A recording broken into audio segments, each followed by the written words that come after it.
So I took a look on Amazon, and I noticed there's quite a lot of cabinet lights, mainly used for kind of like imagine kitchens and things like that, little wardrobe units and things like that. So yeah, I've kind of taken a punt on a couple of these packs of lights. There's 2 lights per pack, and that will give me 4 lights in total.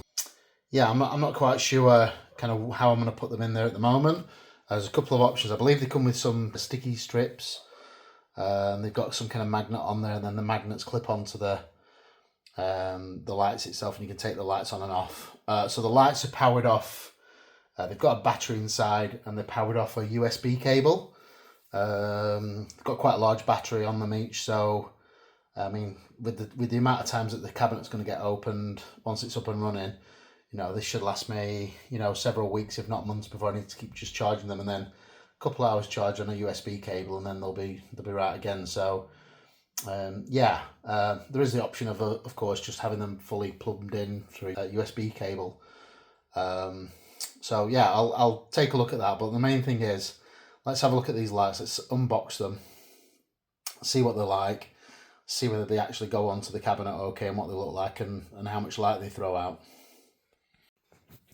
So I've opened up one of the packets, instruction manual, and here are the lights themselves. Quite slim little units by the look of it.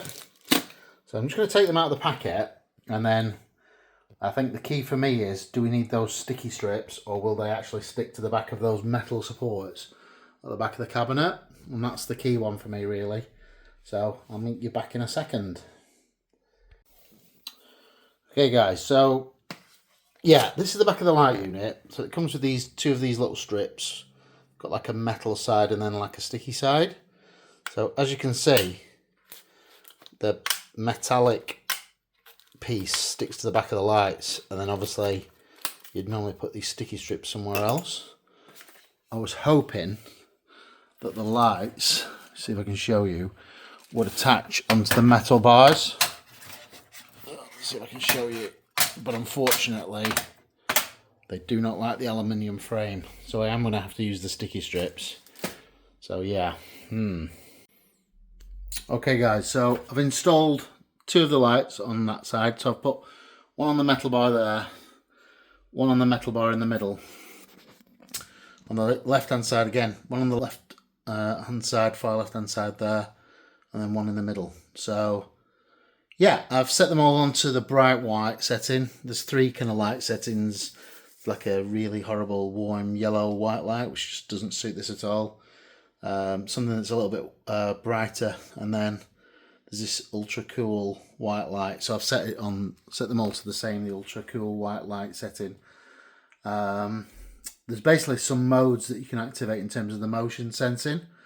So I just need to play around with the mode and see which one's going to work, and I'll probably have to adjust those when the doors are on, and just see what works best. But yeah, they actually light the cabinet up quite well. I mean, I'm quite impressed. Before it was pitch black and you couldn't see anything at the bottom when you put it in, but that's just the lights off the 2 lights that I've put in there. So yeah, you can actually see the Red Sea box now, whereas if I put that at the back, you couldn't see it at all. So yeah, that's a lot more of an improvement. I mean, unless you actually literally put really bright lights in, you know, I mean, you only just need to be able to see where everything is. That's the whole point of this, just to make life easy for maintenance and things like that.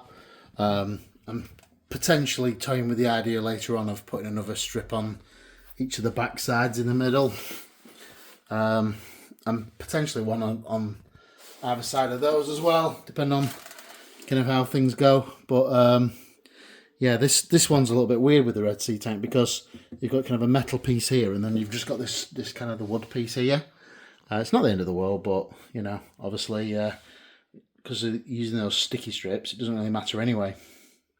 But yeah, I think that's worked out quite well. Quite impressed with that.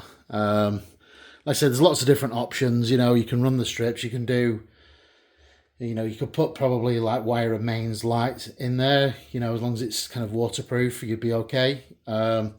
These are kind of classed as waterproof anyway. So and like I said, there's no mains running to them. It's just purely off batteries. So even if, you know, oh, you can see the lights going off now. There you go. They're obviously on a timer.